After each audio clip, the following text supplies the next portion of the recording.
Good morning everyone. मैं जितेंद्र सिंह अपने YouTube channel study with Jitendra sir पर आपका हार्दिक स्वागत करता हूं। दोस्तों,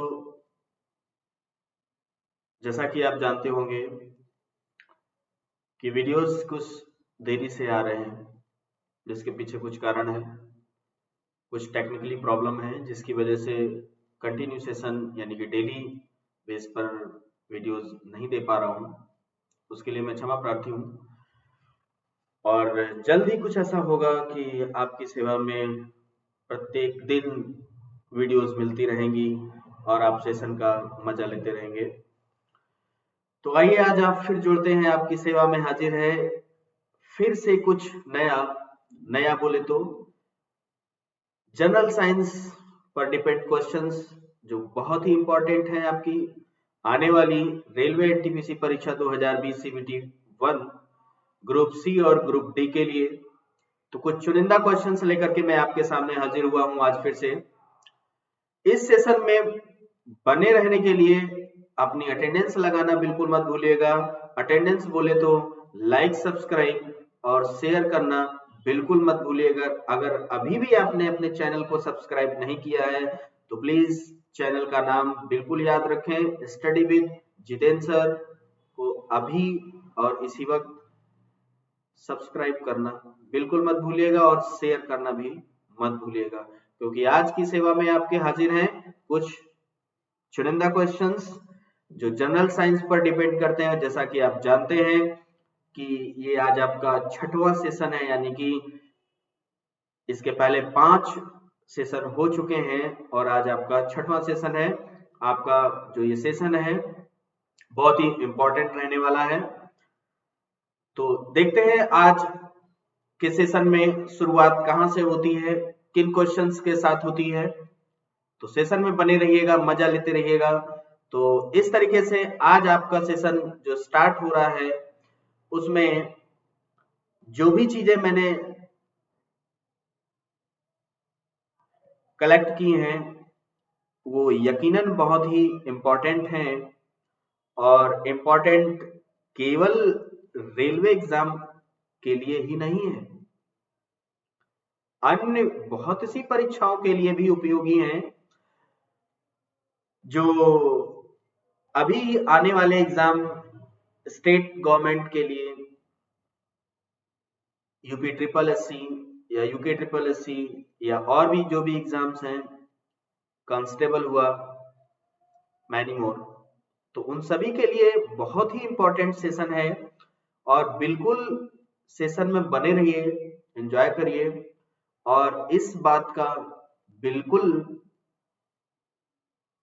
भय निकाल दीजिए कि कंटिन्यू सेशन आपको नहीं मिलेगा। कुछ लोग कहते हैं कि कंटिन्यू सेशन नहीं मिलेगा, तो ऐसा बिल्कुल नहीं है, सेशन लगातार मिलता रहेगा। हाँ, थोड़ा सा विलंब से आ रहा है, ये मैं बात मानता हूं, लेकिन कुछ समय के बाद ये भी आपको विलंबता नहीं मिलेगी।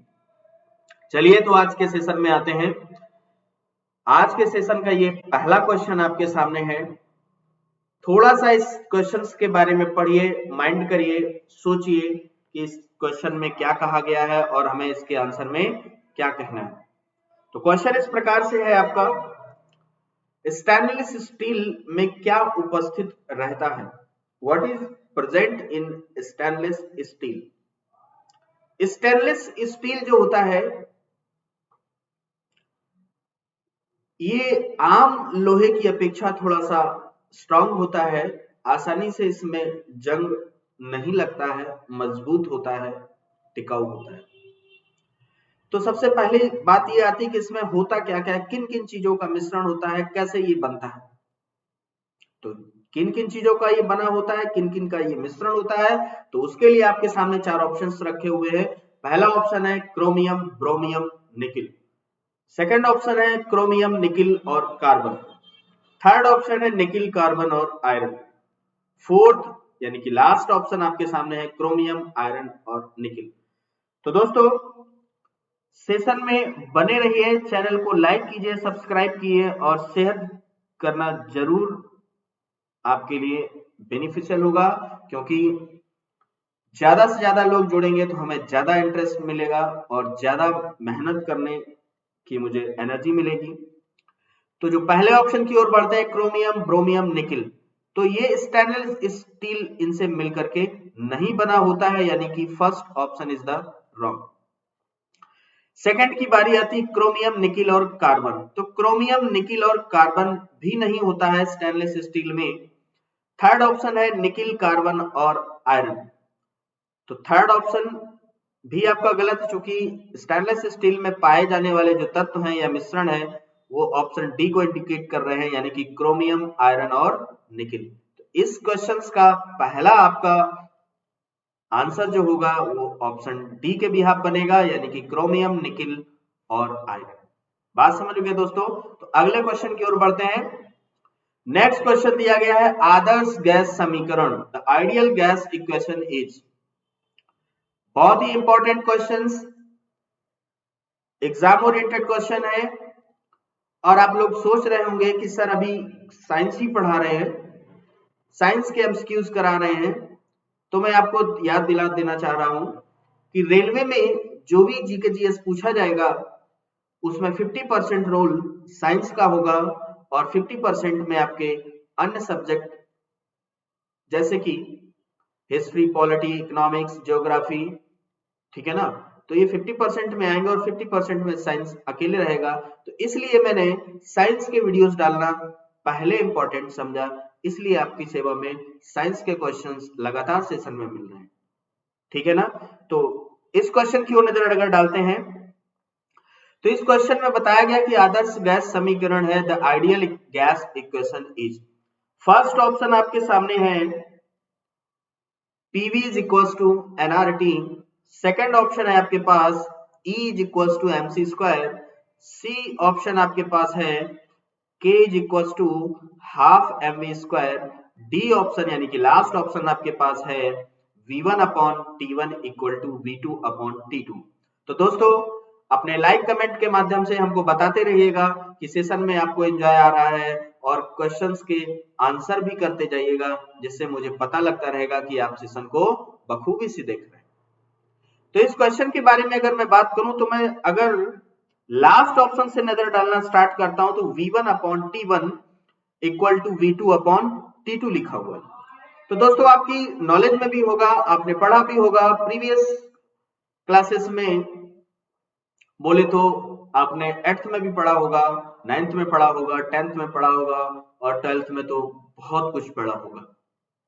तो दोस्तों बिल्कुल नाम याद आ रहा होगा कि V1 T1 equal to V1 upon T1 equal to T1, V1 upon T1 equal to V2 upon T2 जो फॉर्मूला है ये किसकी ओर इंडिकेट कर रहा है हमें? ये हमें चार्ल्स की ओर इंडिकेट कर रहा है, चार्ल्स लॉ। ये किसका नियम है? चार्ल्स का नियम है। और इस चार्ल्स के नियम को ही हम आयतन का नियम भी कहते हैं। क्या कहते हैं? आयतन का नियम। तो दोस्तों बिल्कुल याद रखिएगा कि जो चार्ल्स का नियम है वही आयतन का नियम। बात समझ में आ गई? तो ये चार्ल्स का नियम है क्या, थोड़ा सा इस पर भी नजर डाल लेते हैं। जब किसी शुष्क गैस को नियत दाब पर रखा जाता है तो केल्विन तापमान और आयतन एक दूसरे के अनुक्रमानुपाती होते हैं। बात समझ में आ गई दोस्तों? जब किसी शुष्क गैस को नियत दाब पर रखा जाता है तो केल्विन तापमान और आयतन एक दूसरे के अनुक्रमानुपाती होते हैं। यही आयतन का नियम है, यही चार्ल्स का नियम है। क्या है इक्वेशन इसका? V1 upon T1 equal to V2 upon T2। बात समझ गए दोस्तों? तो ये आदर्श गैस समीकरण नहीं है, इसका मतलब है ये ऑप्शन इस क्वेश्चन के लिए रॉन्ग साबित होता है। अगले ऑप्शन की ओर बढ़ते हैं। अगला ऑप्शन आपके सामने दिया हुआ है K is equal to half mv square. तो भाई इसको कौन नहीं जानता है? सभी लोग जानते हैं। नहीं जानते तो मैं एक बार फिर से याद दिला दूं, गतिज ऊर्जा का समीकरण है ये, यानी कि काइनेटिक एनर्जी के लिए इक्वेशन ऑफ काइनेटिक एनर्जी। तो ये भी आदर्श गैस समीकरण नहीं है, ये किसका समीकरण है? आदर्श गैस का नहीं, किसका है? गतिज ऊर्जा का समीकरण है, equation of kinetic energy equal to half mv square.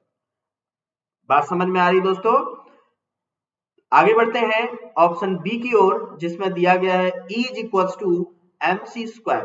तो ये E is equal to MC square क्या है, थोड़ा सा जाना पहचाना आपको जरूर लग रहा होगा। ये E is equal to MC square ये क्या है, आइंस्टीन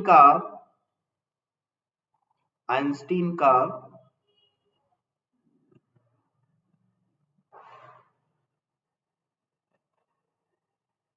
द्रव्यमान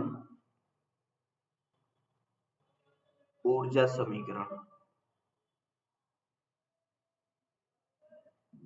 ऊर्जा संरक्षण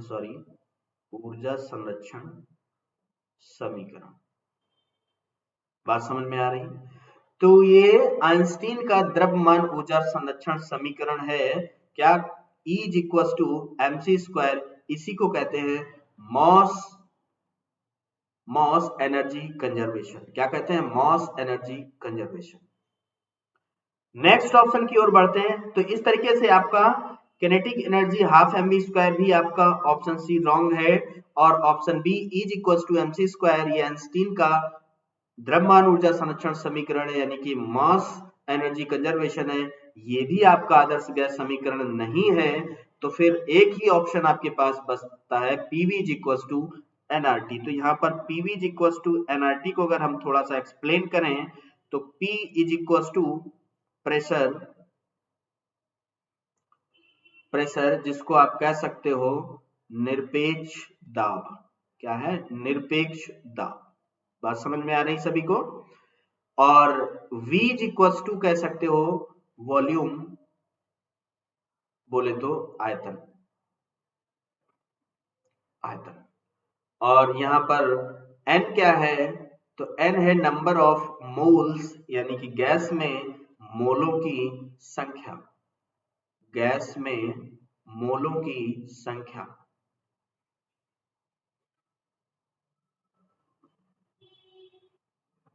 मोलों की संख्या, ठीक है ना दोस्तों? तो ये है गैस में मोलों की संख्या। और R क्या है, जल्दी से बताइए, जल्दी से आपका आंसर का मुझे इंतजार है। R क्या है, R क्या है बोलिए। तो ये R जो है आपका यूनिवर्सल गैस कांस्टेंट।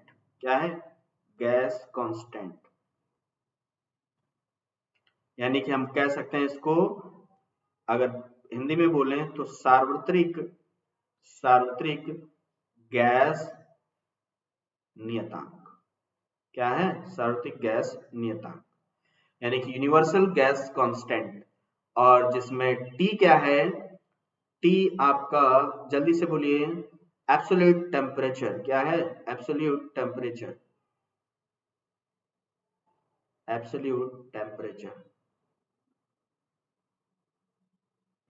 ठीक है। इसी को हम परम ताप भी कहते हैं। क्या कहते हैं, परम ताप।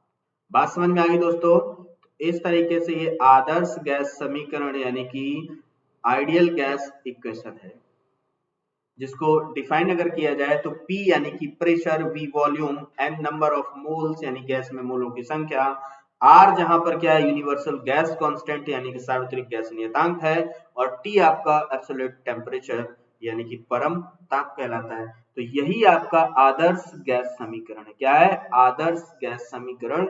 एग्जाम ओरिएंटेड क्वेश्चन है, वेरी वेरी इंपॉर्टेंट क्वेश्चन है, एकदम याद रखिएगा, हमेशा आपका एग्जाम में पूछा जाता है। उम्मीद है कि 100% एग्जाम में जरूर पूछा भी जाएगा, ठीक है ना? तो आगे बढ़ते हैं इसी के साथ अगले क्वेश्चन की ओर। तो चैनल को अभी तक आपने अगर सब्सक्राइब नहीं किया है तो प्लीज चैनल का नाम याद रखिएगा, स्टडी विद जितेंद्र सर।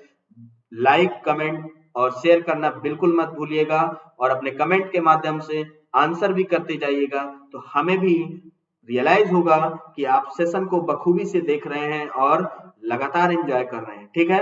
अगला क्वेश्चन आपकी स्क्रीन पर इस प्रकार से है, बिजली के बल्ब का फिलामेंट बना होता है। बिजली के बल्ब का जो फिलामेंट बना होता है वो किस धातु का बना होता है, यानी कि the filament of an electric bulb is made of. तो दोस्तों आपके सामने चार ऑप्शन है। पहला ऑप्शन है आपके सामने कांच, दूसरा है टंगस्टन, तीसरा पीतल, चौथा चांदी। तो इन चार ऑप्शन में एक ही ऑप्शन आपका आंसर है। तो दोस्तों जल्दी से जल्दी कमेंट करिए और अपने आंसर को हम क्लियर करिएगा। वेरी सिंपल क्वेश्चन, बहुत एग्जाम में पूछा जा चुका है और लगातार पूछा जा रहा है। फिर भी इस क्वेश्चन के साथ थोड़ा सा डिस्कस कर लेते हैं कि फिलामेंट किस धातु का बना होता है। तो भाई बड़ा आसान सा क्वेश्चन है और इसका जवाब भी बेहद आसान है। तो बिजली के बल्ब का फिलामेंट जो बना होता है वो टंगस्टन धातु का बना होता है। किस धातु का बना होता है? टंगस्टन धातु का बना होता है। इसलिए इस क्वेश्चन के लिए second option is the right, यानी कि first wrong, third is wrong and last also wrong. Second option is the right, correct. आगे बढ़ते हैं अगले क्वेश्चन की ओर। ये रहा आपके सामने, सामान्यतः विद्युत बल्ब में भरी जाने वाली गैस होती है। Generally the gas filled in an electric bulb is, सामान्य तौर पर विद्युत बल्ब में कौन सी गैस भरी जाती है? आपके सामने चार ऑप्शन है, argon, hydrogen, sorry first option है argon and hydrogen, second option है आपके सामने nitrogen and helium, third option है आपके सामने hydrogen and helium and last nitrogen and argon. बेहद इंपॉर्टेंट एंड सिंपल क्वेश्चन आपके सामने स्क्रीन पर है। जितना सिंपल क्वेश्चन उतना ही सिंपल आंसर है इसका। जल्दी से फटाफट कमेंट करिए और बताइए अपने आंसर को, इसमें कौन सा ऑप्शन सही है आपके पास। चार ऑप्शन में से अगर देखा जाए तो विद्युत बल्ब में भरी जाने वाली, वेरी सिंपल यार, कमेंट करके फटाफट बताइए कौन सी गैस है। तो विद्युत बल्ब में भरी जाने वाली जो गैस है वो दोस्तों आर्गन गैस है। कौन सी गैस है? आर्गन गैस है। लेकिन आपके सामने एक ही विकल्प ऐसा नहीं है जिसमें सिर्फ और सिर्फ आर्गन दिया हो। तो दोस्तों ये जान लीजिए कि आर्गन गैस के साथ में केवल आर्गन गैस मतलब नहीं भरी जाती है किसी भी विद्युत बल्ब में। सामान्य तौर पर आर्गन गैस के अलावा और भी कोई गैस भरी जाती है तो वो आपके सामने है नाइट्रोजन। यानी कि विद्युत बल्ब में भरी जाने वाली आर्गन गैस होती है और नाइट्रोजन। बात समझ में आ रही दोस्तों? तो सेशन में एंजॉय करते रहिएगा, मजा करते रहिएगा, आगे बढ़ते रहिएगा, कमेंट के माध्यम से अपने आंसर हम तक जरूर पहुंचाते रहिएगा। अगर चैनल को अभी तक सब्सक्राइब या लाइक शेयर नहीं किया है तो प्लीज चैनल को लाइक, सब्सक्राइब और शेयर करना बिल्कुल मत भूलिएगा। आपका channel study with Jitendra sir. Fourth option is the correct. आगे बढ़ते हैं दोस्तों अगले क्वेश्चन के लिए। तो लास्ट ऑप्शन आपकी स्क्रीन पर, जब चंद्र ग्रहण पड़ता है तो, when a lunar Eclipse occurs then, जब चंद्र ग्रहण पड़ता है तो, चंद्र ग्रहण पड़ता है तो क्या होता है, कैसे पड़ता है, कब पड़ता है? तो दोस्तों चार ऑप्शन आपके सामने इसमें भी है। उम्मीद करता हूं इन चारों ऑप्शन में आप अपने आंसर को बखूबी से ढूंढ पाएंगे, समझ पाएंगे, देख पाएंगे और हम तक अपने आंसर पहुंचा पाएंगे। तो जल्दी से जल्दी कमेंट करिए, अपने आंसर को हम तक पहुंचाने की कोशिश करिए। वेट है हमें आपके आंसर का। चंद्र ग्रहण पड़ता है तो, जब चंद्र ग्रहण पड़ता है तो क्या होता है? जल्दी से जल्दी कमेंट करिए, बताइए। पहला ऑप्शन आपके सामने है, सूर्य पृथ्वी और चंद्रमा के बीच में आ जाता है। क्या ऐसा होता है जब चंद्र ग्रहण पड़ता है कि सूर्य पृथ्वी और चंद्रमा के बीच में आ जाए तो चंद्र ग्रहण होता है? क्या ऐसा होता है कि चंद्रमा ही पृथ्वी और सूर्य के बीच में आ जाए, यानी कि सेकंड ऑप्शन की मैं बात कर रहा हूं, या पृथ्वी सूर्य और चंद्रमा के बीच में आ जाती है तब चंद्र ग्रहण होता है, यानी कि ऑप्शन सी की बात कर रहा हूं। अगर मैं ऑप्शन डी की बात करूं तो बोला गया है कि समुद्र में ज्वार भाटा आने के कारण चंद्र ग्रहण पड़ता है। क्या ऑप्शन डी सही होगा? तो सेशन में बने रहिए, लाइक कमेंट जरूर करते रहिए, सेशन को शेयर करना बिल्कुल मत भूलिएगा। आपका अपना channel study with Jitendra sir.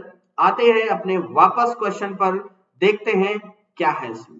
तो दोस्तों मैं एक बार आपको डिफाइन कर दूं कि सूर्य ग्रहण कब होता है, चंद्र ग्रहण कब होता है, समुद्र में ज्वार भाटा कब आता है। आइए देखते हैं। अगर मैं सूर्य ग्रहण की बात करूं, अभी मैं ऑप्शन की बात नहीं कर रहा हूं, मैं सिर्फ अभी डिटेल में आपको सारी चीजें बता रहा हूं, उसके बिहाफ आपको आंसर देना हो। फटाफट आप अपने आंसर को तैयार रखिएगा। जब चंद्रमा सूर्य और पृथ्वी के बीच में आ जाता है, जब चंद्रमा सूर्य और पृथ्वी के बीच में आ जाता है तो सूर्य ग्रहण का योग बनता है। बात समझ में आ रही दोस्तों? जब चंद्रमा सूर्य और पृथ्वी के बीच में आ जाता है तो सूर्य ग्रहण का योग बनता है, जिसमें चंद्रमा की छाया पृथ्वी पर पड़ती है। किस पर पड़ती है? पृथ्वी पर पड़ती है। और ऐसा अवसर सिर्फ अमावस्या के दिन ही संभव होता है।